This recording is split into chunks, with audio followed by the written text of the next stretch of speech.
দিলেন খোদা মহান ঘরে ঘরে রমজান, দিলেন খোদা মহান ঘরে ঘরে রমজান, দিলেন খোদা মহান ঘরে ঘরে রমজান, দিলেন খোদা মহান ঘরে ঘরে রমজান।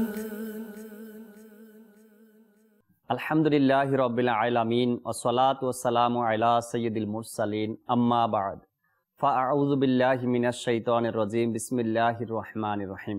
আসসালাতু ওয়াসসালামু আলাইকা ইয়া রাসূলুল্লাহ, আসসালাতু ওয়াসসালামু আলাইকা ইয়া রাসূলুল্লাহ ওয়া আলা আলিকা ওয়া আসহাবিকা ইয়া হাবিবাল্লাহ, ওয়া আলা আলিকা ওয়া আসহাবিকা ইয়া হাবিবাল্লাহ। আসসালাতু ওয়াসসালামু আলাইকা ইয়া নাবিয়াল্লাহ, আসসালাতু ওয়াসসালামু আলাইকা ইয়া নাবিয়াল্লাহ ওয়া আলা আলিকা ওয়া আসহাবিকা ইয়া নূরাল্লাহ। ওয়া আলা আলিকা ওয়া আসহাবিকা ইয়া নূরাল্লাহ। মাদানী চ্যানেলের দর্শক শ্রোতা, আরো একবার উপস্থিত হয়েছে আপনাদের প্রিয় অনুষ্ঠান ঘরে ঘরে রমজান নিয়ে। যে যেখান থেকে আমাদের অনুষ্ঠান দেখছেন আপনাদেরকে জানাই আন্তরিক মোবারকবাদ। আজ আলহামদুলিল্লাহ মাদানী মুন্নার আমাদের সঙ্গে রয়েছেন, অনুষ্ঠান সুন্দর করার জন্য তারা এসেছেন আমাদের স্টুডিওতে। মাদানী মুন্না সহ দর্শক শ্রোতা যারাই আছেন সবাইকে আন্তরিক মোবারকবাদ জানাচ্ছি। আলহামদুলিল্লাহ এই অনুষ্ঠান ঘরে ঘরে রমজান নিয়ে আমরা রমজানের শেষ দিন পর্যন্ত আপনাদের সঙ্গে থাকার জন্য নিয়ত করছি, থাকবেন ইনশাআল্লাহ তাআলা। দর্শক আপনারাও আমাদেরকে ছেড়ে যাবেন না, আশা করি এটা এই অনুষ্ঠানের সঙ্গেই থাকবেন। আর এই অনুষ্ঠানের মধ্যে বিশেষ করে ছোটদের জন্য অনেকগুলো বিষয় শিক্ষণীয় রয়েছে। আসুন আমরা অনুষ্ঠানের শুরুতে দুরূদ শরীফের ফজিলত শ্রবণ করি। আমাদের প্রিয় নবী সাল্লাল্লাহু তাআলা আলাইহি ওয়াসাল্লাম ইরশাদ করেছেন, যে ব্যক্তি আমার উপর জুমার দিন, কোন দিন? জুমার দিনকে কি বলা হয় জানেন? দিনের সরদার বলা হয়। কি বলা হয়? দিনের সরদার। আর হুজুর সাল্লাল্লাহু আলাইহি সাল্লাম এই দিন সম্পর্কে কি বলেছেন শ্রবণ করি। হুজুর সাল্লাল্লাহু আলাইহি সাল্লাম ইরশাদ করলেন, যে ব্যক্তি জুমার দিন আমার উপর 200 বার দুরূদ শরীফ পাঠ করে আল্লাহ তাআলা তার 200 বছরের গুনাহ ক্ষমা করে দেন। সুবহানাল্লাহ। সাল্লু আলাল হাবিব সাল্লাল্লাহু তাআলা আলা মুহাম্মদ সাল্লাল্লাহু তাআলা আলাইহি ওয়াসাল্লাম। মাদানী মুন্নারা, আসুন আমরা কিছু ভালো নিয়ত করে নিই। কি নিয়ত করব? আল্লাহ তাআলার সন্তুষ্টির জন্য, সওয়াব হাসিলের নিয়তে, ইলমে দ্বীন শেখার জন্য।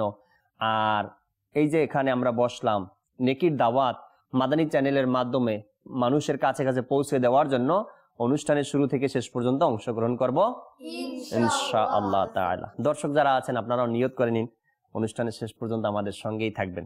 আমাদের প্রথম পর্বে কি আছে মনে আছে সবার? প্রথম পর্বে আমরা কোরআনে পাকের তেলাওয়াত শুনি নাকি গল্প শুনি? তেলাওয়াত শুনি। আমার তো মনে হয় প্রশ্ন উত্তর আগে হয়।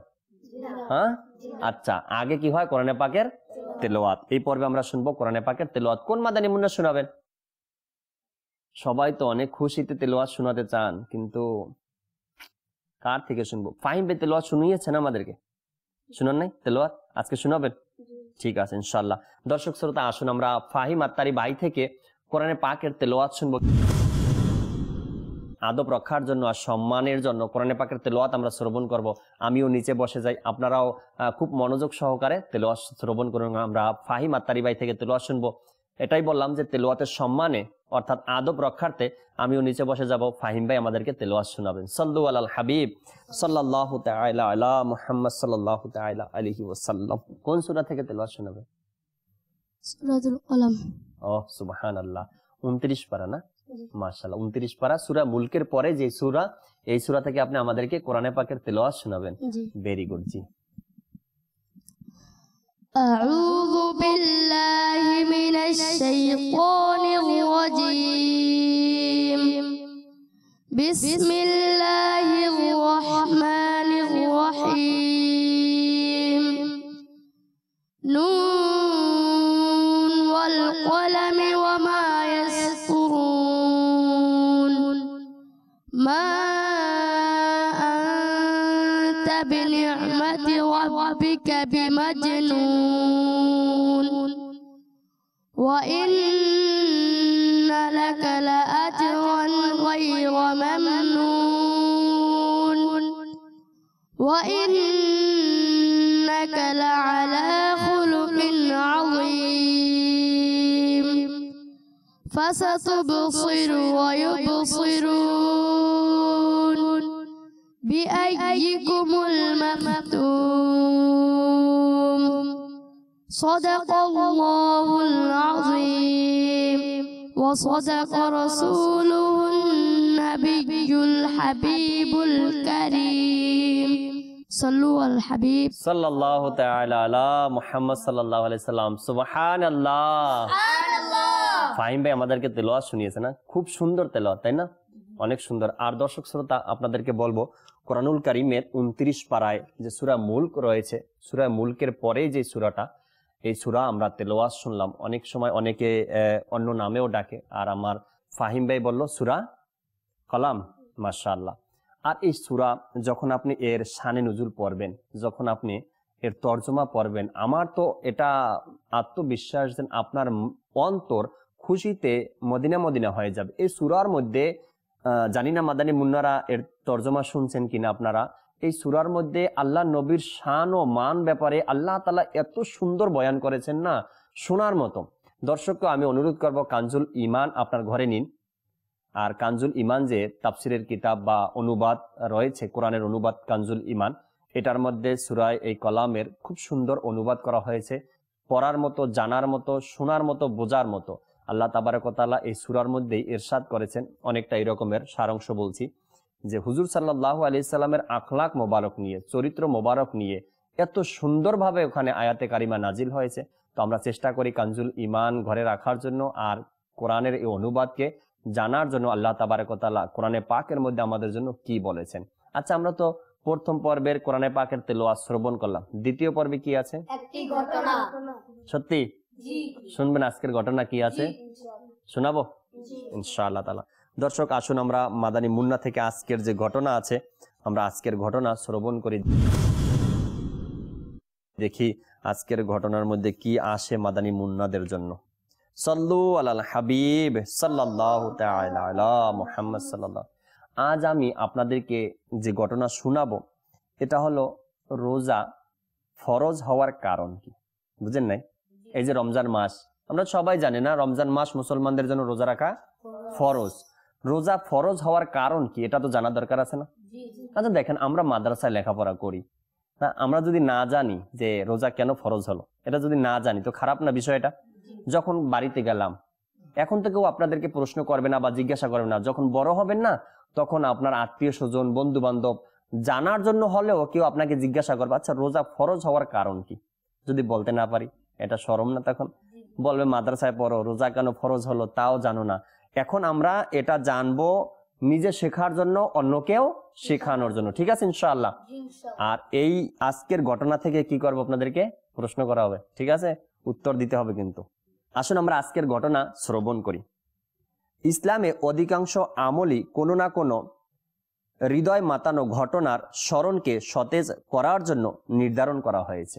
ইসলামের যে আমলগুলো আছে না, কোনো ঘটনাকে সতেজ অর্থাৎ জীবিত রাখার জন্য, বুঝে আসছে, কোনো না কোনো ঘটনাকে জীবিত রাখার জন্য এগুলো নির্ধারণ করা হয়েছে। যেমন আমি দুই একটা কথা বলি ইসলামের যে ইতিহাস এটার ব্যাপারে। যেমন হজ, হজ এটা নির্ধারণ কেন করা হয়েছে? হজ যে শুরু হয়েছে এর পিছনে একটা অনেক বড় ইতিহাস কি আছে জানেন? এটা ইব্রাহিম আলাইহিসসালামের ইতিহাস আছে না? আচ্ছা, সাফা মারওয়া যে মানুষ সাই করে হজের সময়, এখানে তো একটা ইতিহাস আছে, তাই না? এরপরে রোজা, এই রোজারও একটা ইতিহাস আছে বিদায় ওই ঘটনাকে তরুতাজা রাখার জন্য, সতেজ রাখার জন্য এই রোজাকে নির্ধারণ। আসুন আমরা শ্রবণ করি। যেমন সাফা মারওয়ার মধ্যখানে হাজিরা সাই হজরত সাইদাতুনা হাজেরা রাদিয়াল্লাহু তাআলা আনহা এর স্মৃতি বহনকারী।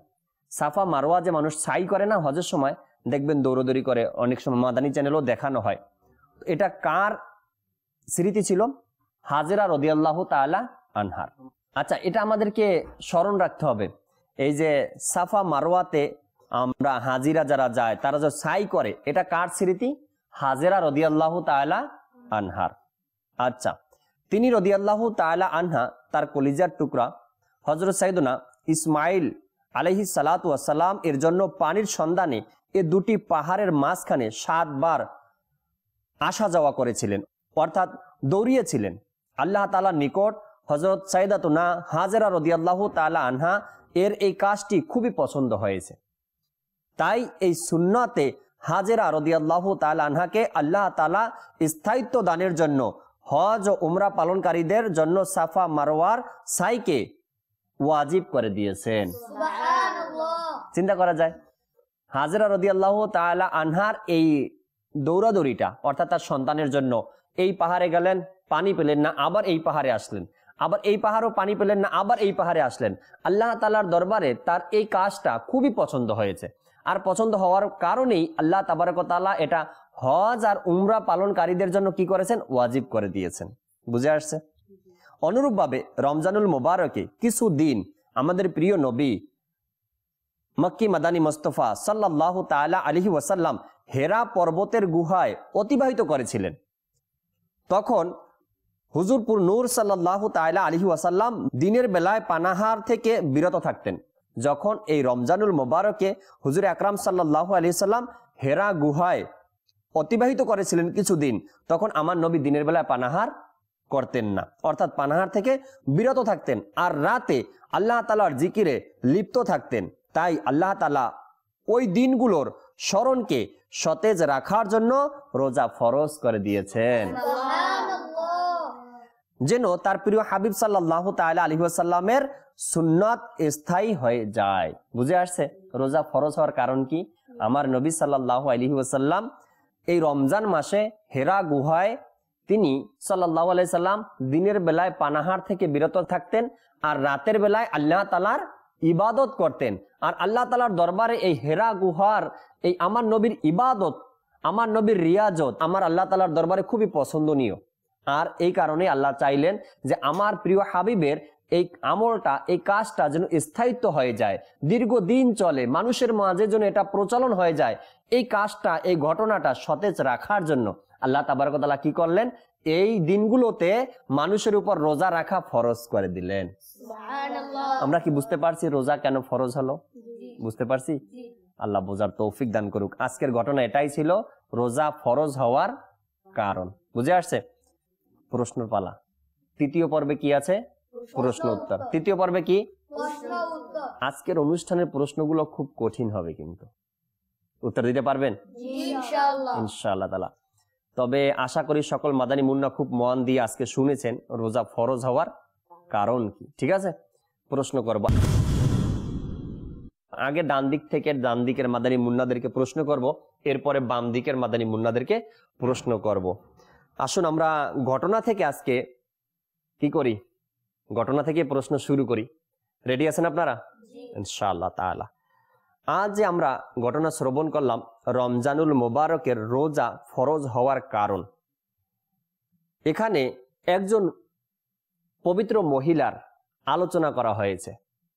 অর্থাৎ রমজানের রোজা ফরজ হওয়ার কারণ কি, উদ্দেশ্যটা কি, এটা বোঝানোর জন্য এর উদ্দেশ্যের আগে, এই ঘটনার পূর্বে একজন পবিত্র মহিলার আলোচনা করা হয়েছে। তার নাম মোবারক কি? কে বলতে পারবেন? সুবহানাল্লাহ, সুবহানাল্লাহ। মাদানী মুন্নারা খুব সুন্দরভাবে হাত তুলেছেন আগ্রহ নিয়ে। বোঝা গেল দর্শক শ্রোতা তারা খুব সুন্দরভাবে ঘটনা শুনেছেন। আমরা শুনবো সেই পবিত্র মহিলার নাম মোবারক কি ছিল এই মাদানী মুন্না থেকে। আপনার নাম কি? মোহাম্মদ নাহিদ আত্তারি। মোহাম্মদ নাহিদ আত্তারি ভাই, অনুষ্ঠানের মধ্যে খুব চুপচাপ বসে থাকেন আপনি। মনে হচ্ছে আপনার কোনো দুঃখ পেরেশানি, কোনো কষ্টের মধ্যে আপনি আছেন। এভাবে নয়, যদি অন্তরে কোনো দুঃখ কষ্ট থাকে তবে এটা মানুষকে বুঝতে দেওয়া উচিত নয়। সবসময় হাসি খুশি থাকবেন, ঠিক আছে? নাহিদ আত্তারি ভাই, আমরা যে ঘটনা শুনলাম এর মধ্যে একজন পবিত্র মহিলা রমণীর কথা নাম শুনছি, ওই মহিলার নাম কি? হযরত হাজেরা রাদিয়াল্লাহু তাআলা আনহা। সুবহানাল্লাহ, সুবহানাল্লাহ।